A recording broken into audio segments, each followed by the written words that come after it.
So, Brett Rypien is now a member of the Chicago Bears. What are my thoughts on Brett Rypien? I'm going to let it rip right here.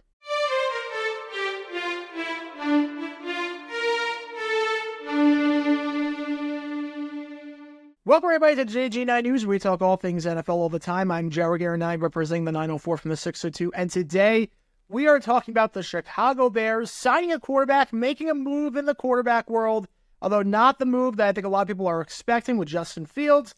Instead, they sign a free agent quarterback, Brett Rypien. First off, ignore the cases behind me right here. I'm doing some test running for XFL, USFL, or UFL season, I should say, which will begin in 2.5 weeks. We'll be live streaming all the action on JG9, so make sure to check that out when the time comes. Having said that, Brett Rypien going to the Chicago Bears, it doesn't seem to make a whole lot of sense to sign Brett Rypien if you are going to keep Justin Fields on.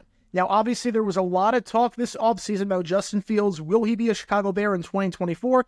Will the Bears trade him? It looks like his trade value is going down and down with each passing day. Every team that seemed to be in on Fields or made a lot of sense for Fields is now fixing their quarterback situation. Pittsburgh Steelers, they got Russell Wilson. Atlanta Falcons, they got Kirk Cousins. Really, the only team out there that could make sense for Fields would be the Denver Broncos if you're going to have him as a starter. Otherwise, if you're trading for Fields, it's going to be as a backup, and it's likely going to net you a day 3 pick, not a day 2 pick or even a first-round pick like some experts believe. But it doesn't make a lot of sense to bring on Brett Rypien if Justin Fields is going to be on the roster in 2024. So I think this move is a big move in the sense that we know what direction the Chicago Bears are trending in with whether or not Justin Fields will be on the team and what they're going to do with pick 101, where they will take Caleb Williams out of USC and make that the most obvious first pick in the draft in quite some time. Because here's the thing with Brett Rypien. You would only sign this early in the free agency process if you had a chance at making the roster.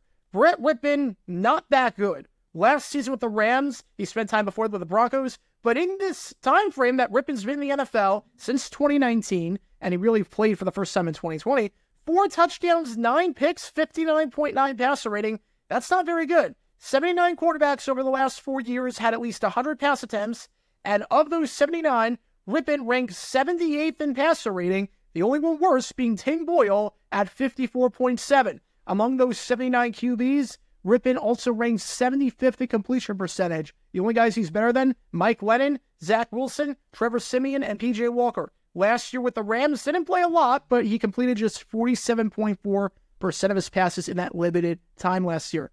It wouldn't make a lot of sense, though, to sign QB4 this early on in free agency, especially when he wasn't on your team last year. It'd be a bit different if he was on the team last year, but they had Nathan Peterman for the past 2 seasons. He's not getting signed early in the free agency process. He's not going anywhere. You got guys out there like Brian Hoyer and whatnot who are not going to command high markets that will sign 1-year deals. So why would you lock up QB4? Why would you lock that up this early in free agency if he's not going to be QB4? Obviously, Caleb Williams will be the number 1 quarterback in Chicago next season. But we know that Tyson Bagent is probably going to be the backup. He's costing you absolutely nothing.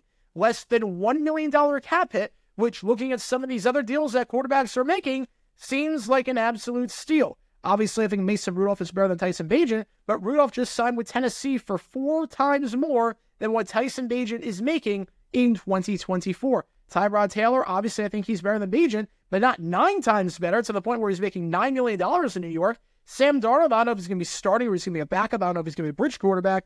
He's better than Bagent, but not 10 times better. So Bagent is on a very, very team-friendly deal as that undrafted free agent. He showed some potential, super young, looked solid last preseason, and then he had some nice moments in 2023, that Raider game in particular.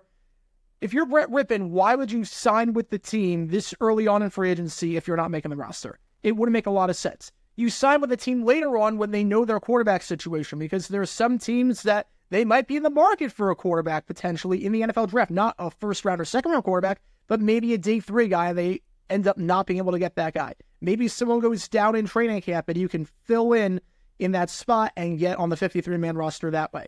Nobody is signing this early on in free agency. He signed the deal before 4 o'clock Eastern time on Wednesday. No one is signing a deal that early on if they are not making the roster, and no team is keeping 4 quarterbacks. And we know that Rypien would not be able to beat out any of the other 3 on the depth chart, barring an injury. Rypien versus Caleb Williams. Yeah, we know Caleb Williams is winning that one. They're not cutting him before he starts this first game. They're not going to do that, obviously.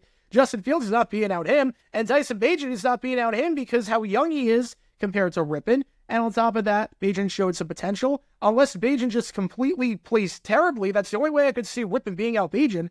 It wouldn't make any sense for Rypien to sign with the Bears unless he had assurance that he would be QB3 in all likelihood and would have a shot at making the 53-man roster, which you will not have under any circumstances if you bring back Justin Fields. So what this move means, obviously Brett Rypien, if you're a Bears fan, you don't want him to get any playing time past the month of August. If Brett Rypien is playing for you in regular season games, getting meaningful snaps, something went horribly, horribly wrong down the line. Something went horribly wrong when it comes to injuries, and in all likelihood, something went wrong with Matt Eberflus and him being on the hot seat and him being gone by the end of the 2024 season. Something went horribly wrong if Rypien is playing meaningful snaps for the Chicago Bears in 2024.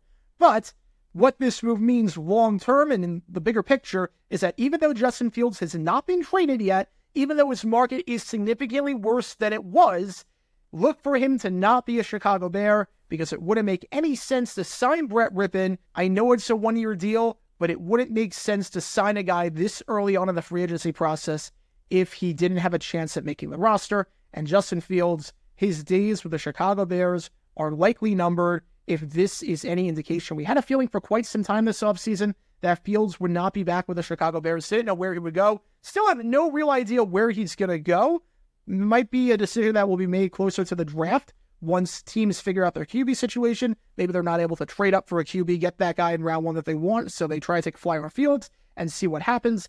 But no matter what, I think this move signals the direction that the Bears are going in and that they don't see a future where Justin Fields is a member of the Chicago Bears in 2024, and your QB room is going to be Caleb Williams as your 1, Tyson Bagent as your 2, and Brett Rypien as your 3. Maybe Rypien over Bagent if something goes horribly wrong with Bagent and he regresses in the preseason and training camp, but in all likelihood, that's your QB room. You get the veteran on board in Brett Rypien, and you go from there. But Justin Fields, I don't see him being with the Chicago Bears in 2024. I think he played his last game as a Bear, thought that for a while, and this move just solidifies that. But what are your thoughts on the Brett Rypien sign? Do you think it's a good move for the Bears? Do you think it's a bad move for the Bears? More importantly, when it comes to Justin Fields, do you think this changes anything with the Justin Fields situation? Do you think this move makes a difference? Do you think it doesn't make a difference in what the Bears do with Fields? And where do you think Fields winds up next year? Is he with the Chicago Bears? Is he with another team in the NFL? Let me know all your thoughts in the comments down below. And that's going to do it for this episode of GG9 News. Be sure you like and subscribe. It helps the channel out a lot.